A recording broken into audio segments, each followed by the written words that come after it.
आता लवकरच आषाढी एकादशी येणार आहे.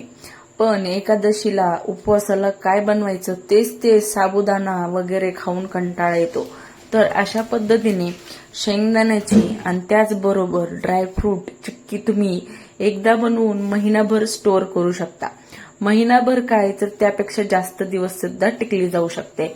महत्वाचं म्हणजे काय, एकंदरीत कुठल्याही उपवासाला आपण ही चिक्की खाऊ शकतो. कारण आपल्याला भरपूर असे आपल्या भारतीय संस्कृतीमध्ये भरपूर उपवास असल्यामुळं कुठल्याही उपवासाला तुम्ही ही आवडीने खाऊ शकता किंवा मग लहान मुलं ते वयोवृद्ध सर्वच आवडीने खातील. प्रवासामध्ये सुद्धा नेण्यासाठी उत्तम आहे. तर सर्वात अगोदर इथे मी काजू आणि बदाम याचे जे आहे काप करून घेतले, म्हणजेच काय तर पाकळ्या करून घेतल्या. साधारण एक मोठी वाटी इथे पाकळ्या भरल्या. त्यानंतर कढई तापायला ठेवली, त्यामध्ये 1 चमचा साजूक तूप घातलं आणि हे जे आपले काजू आणि बदामच्या पाकळ्या होत्या त्या सुद्धा घातल्या.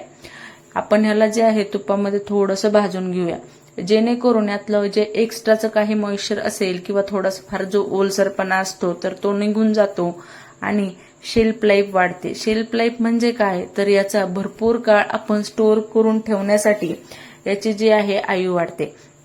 तर अशा पद्धतीने लो फ्लेमवर साधारण 2 ते 3 मिनिटं हे ड्रायफ्रूट भाजून घ्यायचे. आता यामध्ये तुम्ही तुमच्या आवडीप्रमाणे आणखीन सुद्धा काही ड्रायफ्रूट ऍड करू शकता, जसं की पिस्ते, त्याचप्रमाणे अक्रोड किंवा चारोळी किंवा सुकं खोबरं.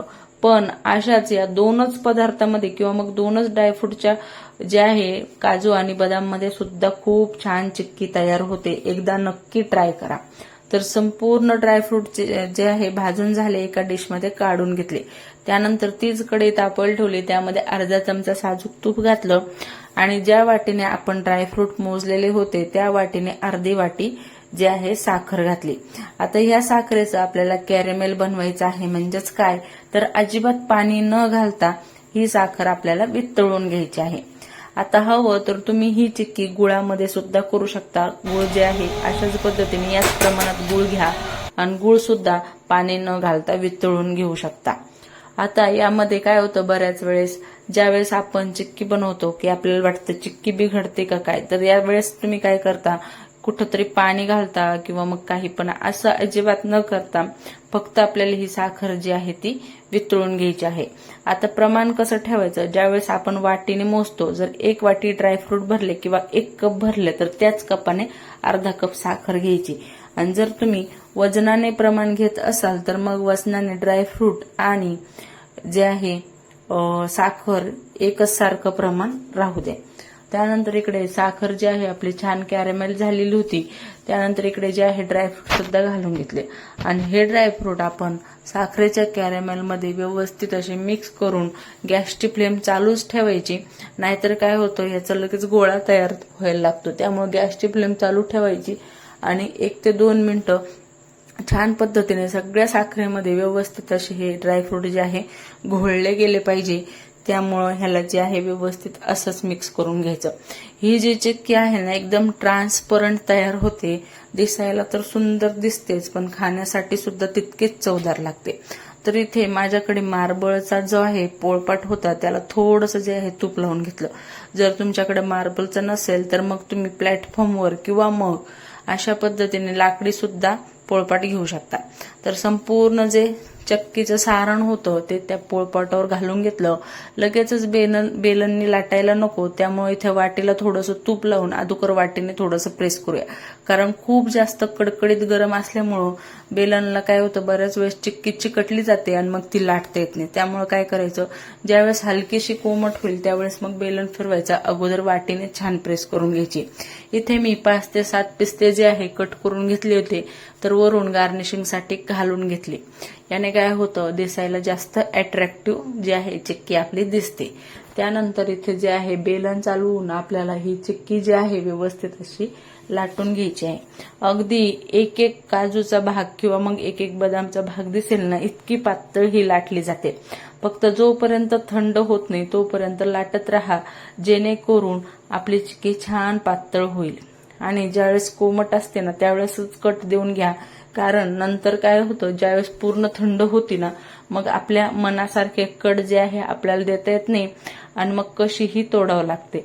पण असं काही नाही, हवं तसेच प्रमाणे तुम्ही तुकडे देऊ शकता. का जर तुम्हाला लाटायलाच वेळ लागला आणि जर तुम्हाला वाटत असेल की आता कटिंग होत नाहीये, तर मग तुम्ही वेगवेगळ्या भागामध्ये हाताने सुद्धा त्याचे तुकडे करू शकता. तर हे बघा, अगदी कुरकुरीत आणि भरपूर काळ टिकणारी, कुठल्याही उपवासाला चालणारी, मुलं सुद्धा आवडीने खातात, आदला मधला स्नॅक्स सुद्धा बनवू शकतो. किंवा मग प्रवासामध्ये जात आहात, ट्रिपला जात आहात, तर ही तुम्ही हेल्दी जे प्रोटीन बार सुद्धा आपण याला म्हणू शकतो, किंवा मग हेल्दी चिक्की तुम्ही नक्कीच तुमच्यासोबत घेऊ शकता. आणि मस्त अशी ही चिक्की अगदी कुरकुरीत तयार होते. फक्त पूर्ण थंड झाली की मग एअरटाईट कंटेनरमध्ये तुम्ही स्टोअर करून ठेवू शकता. भरपूर काळ टिकली जाते. 1 महिना काय तर 2 महिने सुद्धा टिकली जाईल, कारण आपण याला ड्रायफ्रूट सुद्धा भाजून घेतलेला आहे. आणि ज्यावेळेस आपण ड्रायफ्रूट भाजतो तर ड्रायफ्रूट मधला ओलावा निघला की मग आपली चिक्की जास्त काळ टिकते. चला आता शेंगदाण्याची चिक्की सुद्धा बनवूया. आता जितके तुम्हाला शेंगदाण्याची चिक्की बनवायची आहे तितके तुम्ही शेंगदाणे घेऊ शकता. तर इथे मी 2 प्रकारच्या चिक्की बनवणार आहे. तर एक प्रकारचीच इथे दाखवणार आहे, एक प्रकारची नंतर तुम्हाला जे आहे पुढच्या व्हिडिओमध्ये पोस्ट करणार आहे. तर इथे शेंगदाणे जे आहे कढईमध्ये घालून घेतले. मीडियम फ्लेमवर छान असे चटचट आवाज येईल इतके शेंगदाणे भाजून घ्यायचे. शेंगदाण्याची साल निघत आहे तर शेंगदाणे लगेचच एखाद्या ताटामध्ये किंवा मोठ्या भांड्यामध्ये काढून घ्यायचे आणि हाताने चोळून संपूर्ण शेंगदाण्याची जी आहे साल काढून घ्यायची. हवं तर तुम्ही सालेसकट सुद्धा बनवू शकता, पण विदाऊट साल बनवली की छान अशी पांढरी शुभ्र आपली चिक्की तयार होते. तर इथे शेंगदाण्याची साल काढून घेतली आणि 1 वाटीभर शेंगदाणे घेतले. ज्या वाटीभर इथे काजू घेतले त्याच वाटीने शेंगदाणे सुद्धा घेतले. आता शेंगदाणे आपण भाजलेले आहे त्यामुळे शेंगदाणे काय परत भाजायची गरज नाही, कारण शेंगदाणे एकदा भाजले की छान असे हे कुरकुरीत होतात. त्यानंतर त्याच वाटीने अर्धी वाटीला थोडीशी जास्त, म्हणजेच काय तर अर्धी वाटीच धरून चला तर थोडीशी 1-2 चमचे जास्त इतकी साखर घेतली. जे प्रमाण आहे ते सेमच ठेवायचं. जसं की आपण काजू ड्रायफ्रूटसाठी सुद्धा चिक्कीचं प्रमाण तसं ठेवलं होतं, तर या चिक्कीसाठी सुद्धा तसंच ठेवलं. तर 1 चमचा तूप घातलं यामध्ये सुद्धा आणि साखर घातली. साखर थोडीशी वितळली की मग छान अशी साखर जी आहे मिक्स करत करत ह्याचं सुद्धा कॅरमेल बनवून घ्यायचं. यामध्ये सुद्धा पाणी घालायचं नाही.